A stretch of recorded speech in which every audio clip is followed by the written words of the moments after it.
Bonjour, bienvenue sur le podcast Je peux pas, j'ai avocat. Le podcast qui va vous faire découvrir la relation avocat-client autrement.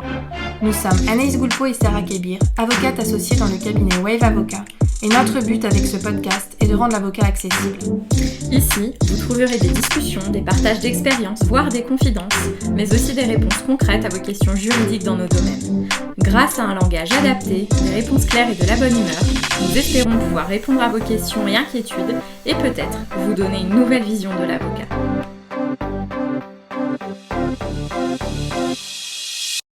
Bonjour maître, je vous appelle car votre associé est en vacances pendant 2 semaines. Je voudrais savoir s'il y a eu du nouveau dans mon dossier. C'est quelque chose que l'on rencontre très régulièrement. Quand ça nous arrive de prendre des vacances, on voulait faire un petit point avec vous sur une question qui n'est pas tabou mais presque. Les avocats peuvent-ils prendre des vacances ou encore être malades ? Autre question tabou, ici nous n'aborderons pas la question financière mais bien organisationnelle des vacances de l'avocat puisque je vous le dis sans que ce soit un teasing, non nous ne sommes pas payés pendant nos vacances puisque nous sommes libéraux, en tout cas pour la plupart. Donc on va pas parler de ça, à savoir si c'est intéressant pour un avocat de prendre des vacances puisque la réponse est toute trouvée. Donc en tout cas, en ce qui concerne nos vacances, est-ce qu'on peut concrètement prendre des vacances ou être malade ? Eh bien c'est un peu le lot de toutes les professions libérales ou éventuellement des entrepreneurs. Après, ça dépend des domaines. Mais en tout cas, c'est effectivement assez compliqué pour les avocats de prendre des vacances et ça peut avoir des incidences concrètes sur notre vie d'avocat. Et donc, je pense que c'est un thème qui est intéressant puisqu'on a souvent des réflexions à ce sujet, surtout que Sarah et moi, on ne fait pas le même domaine et les répercussions sont aussi différentes selon les domaines d'activité. Donc, on va aborder un petit peu ce sujet. Alors, juste pour le rappeler, Anaïs est spécialiste en droit des personnes de la famille et de leur patrimoine. Pour ma part, je suis spécialiste en droit du travail. Donc, en tant que travailliste, je vais quand même préciser, on ne bénéficie pas d'indemnité de congés payés ou de primes de congés payés ou autres, mais il se peut qu'on ait une rémunération pendant nos congés si on gère bien notre facturation. En tout cas, quand on est en vacances, on ne travaille pas, donc on ne facture pas, et c'est en cela qu'on vous indique qu'on n'est pas payé. Ouais. Pour la suite, donc, vous attendez de votre avocat très souvent, et dans la plupart des cas, une très grande réactivité. On essaye d'être très réactive, c'est au cœur de notre expérience client au cabinet. On essaye de toujours vous rappeler dans la journée, ne serait-ce que pour vous dire qu'on a bien pris en compte votre appel, pour refixer un rendez-vous, mais parfois, ça ne va pas être possible parce qu'on va pouvoir avoir des impératifs, être en rendez-vous, être en audience, ou encore, comme il en est question, être en vacances ou être en arrêt maladie.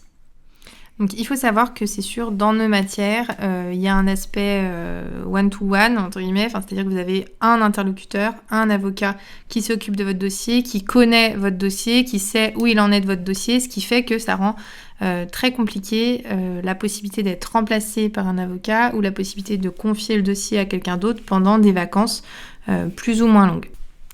Ce qu'il faut comprendre du côté client, c'est que l'avocat a une grande conscience professionnelle. Je pense qu'on peut presque en faire une généralité. Les avocats ont une grande conscience professionnelle, ce qui fait que si on prend des vacances, on ne va pas les prendre alors que sur cette période-là, on a par exemple une énorme audience avec un enjeu énorme, en sachant qu'on compte sur nous, on va pas pouvoir on va pas se faire remplacer. Bien entendu, je vous donne pas les cas où on a un accident de voiture, où on est en arrêt maladie ou en train d'accoucher. Donc rassurez-vous sur ce point, ce sera plus l'avocat qui aura cette charge-là de savoir s'il peut partir en vacances ou pas, plutôt que vous, si votre avocat part en vacances et que vous l'appelez à ce moment-là ou qu'il y a quelque chose à ce moment-là, c'est que c'est géré en interne, donc il n'y a pas de souci pour vous. On peut prendre un exemple. Lors de mes dernières vacances, j'étais en pleine procédure de licenciement. Donc effectivement, j'ai pas dit à mon client, vous allez attendre une semaine que je revienne. Il y a des choses qui se sont passées pendant la semaine. J'ai pu me rendre disponible et c'est ce qu'on fait de manière générale. Par contre, il va y avoir une difficulté sur l'appréciation d'urgence. On va en reparler un tout petit peu après. Oui, c'est-à-dire que c'est un peu donnant-donnant. Il y a l'avocat et il y a le client. Il y a certains clients qui vont tout à fait pouvoir juger l'urgence ou pas de leurs difficultés, et il y en a d'autres qui vont avoir plus de difficultés. Donc ça va être un peu ça la problématique pour les avocats, ça va être de gérer la, entre guillemets, fausse urgence, c'est-à-dire des demandes qui peuvent attendre peut-être quelques jours, parfois quelques semaines, et qui permettraient de partir plus sereinement. Et à l'inverse, malheureusement, on a effectivement des choses, par exemple des prescriptions, des délais d'appel, ou vraiment des urgences qui ne peuvent pas attendre. Donc voilà. On va avoir des délais de procédure, par exemple. Ça m'est arrivé il n'y a pas si longtemps que ça d'être malade. J'ai reçu des conclusions. Anaïs, qui est mon associée, les a vues. Elle a vu que le dossier allait être clôturé le lendemain. Donc elle a pu prendre le relais et pallier à l'urgence, parce que c'était une vraie urgence, il fallait intervenir dans la journée. Les prescriptions, c'est pareil. Si jamais il y a une prescription, que vous allez consulter un avocat ou qu'on se rend compte qu'il y a un souci et qu'il faut faire les choses pour le lendemain ou la semaine d'après, on va prendre le relais.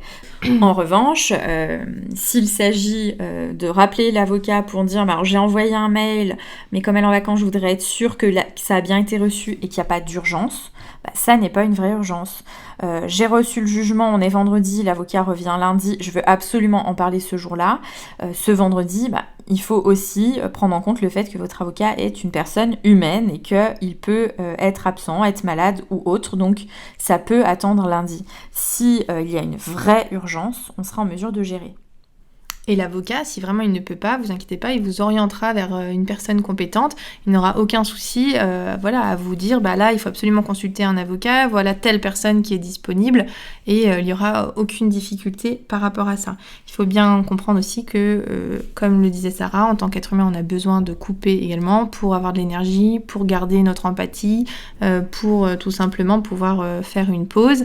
Et c'est forcément de l'organisation et des mesures d'ajustement pour tout le monde, sachant qu'en fait on a vraiment deux types de personnes, les personnes qui vont à l'inverse vraiment attendre aucun retour de leur avocat, ils peuvent rester des mois sans aucune nouvelle, ce qui pourrait à l'inverse être inquiétant, mais ça va pas leur poser difficulté. Et il y a d'autres types de personnes où il faut qu'il y ait une réponse immédiate pour qui tout est extrêmement urgent. Par exemple, nous, quand on met des messages d'absence, on dit toujours on n'est pas là de telle date à telle date. En plus, on prévient toujours à l'avance, quand même plusieurs semaines à l'avance, qu'on va être en vacances. En général, ça se passe très bien, il n'y a pas de grosses difficultés, mais c'est vrai qu'on met en cas d'extrême urgence, vous pouvez contacter un tel. Vous pouvez être sûr que c'est certain que pendant le délai de vacances, il y en a plusieurs qui vont contacter la dite personne, alors qu'en réalité, il n'y a pas de vraie urgence. Donc, parfois, c'est parce que vous pensez qu'il y a une urgence et vous avez besoin d'un avis extérieur juridique pour vous dire qu'en fait non et vous rassurer. Et parfois, c'est que, en gros, vous voulez quand même avoir quelqu'un malgré le fait que votre avocat soit en vacances. Donc ça, il faut rester compréhensif dans les deux sens. Sachant que ça ne sont jamais des périodes qui durent des années non plus. En tout cas, nous, ça ne nous arrive pas de rester en vacances pendant 6 mois. Donc, vous allez avoir une réponse assez rapidement. Et puis, on essaye de caler nos vacances sur des périodes qui sont le moins problématiques possible. J'entends par là qu'il y a des périodes de vacations judiciaires. C'est-à-dire que ce sont des périodes pendant lesquelles les tribunaux ne fonctionnent pas et ne tiennent pas d'audience. Donc généralement, on essaye de caler nos congés sur ces périodes-là afin de ne pas être indisponible pour assurer les audiences.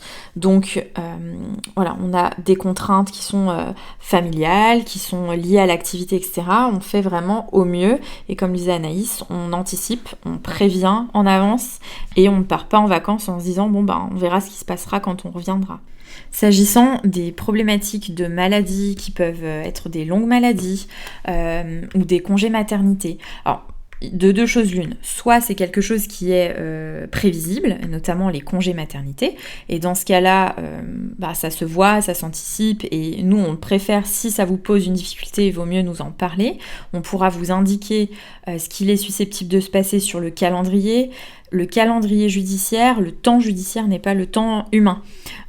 Sur le temps judiciaire, on l'a déjà dit, mais on peut le répéter ici, sur le temps judiciaire, un congé maternité de quelques semaines va être complètement invisible. Gérable. Voilà, c'est parfaitement gérable. Les délais de la justice sont tellement longs qu'en anticipant, on a largement le temps d'être en congé maternité et de revenir sans qu'il ne se soit rien passé. Et en parallèle, on a ce qui est complètement imprévisible, à savoir la maladie. Et là, il faut malheureusement faire avec. Mais sachez que dans ces hypothèses-là, s'il y a vraiment des difficultés, ça se gère. Alors, soit dans les cabinets où il y a des associés, le relais est pris. En l'occurrence, Anaïs prendrait mon relais. Soit s'il y a des difficultés pour les avocats qui sont individuels, il y a des mesures d'administration via les ordres des avocats pour prendre le relais, que les cabinets ne se retrouvent pas fermés du jour au lendemain avec des procédures dans la nature et des avocats qui sont en difficulté. Mais là, on parle de choses qui arrivent beaucoup moins régulièrement. En tout cas, tout se gère, il suffit d'être compréhensif pour que tout le monde puisse être serein dans la relation de collaboration entre l'avocat et le client. Voilà, je crois qu'on a fait le tour de la question est-ce que nous pouvons prendre des vacances et de quelle manière ça se passe. Si vous avez des questions, n'hésitez pas à nous les poser et on vous dit à très bientôt. Vous pouvez nous retrouver via notre site internet www.wave-avocat.fr et nous suivre sur notre chaîne YouTube mais aussi sur tous nos réseaux Instagram, Facebook, LinkedIn ou Pinterest. Vous pouvez aussi retrouver nos podcasts sur toutes les autres plateformes d'écoute disponibles, Apple Podcasts, Deezer ou Spotify.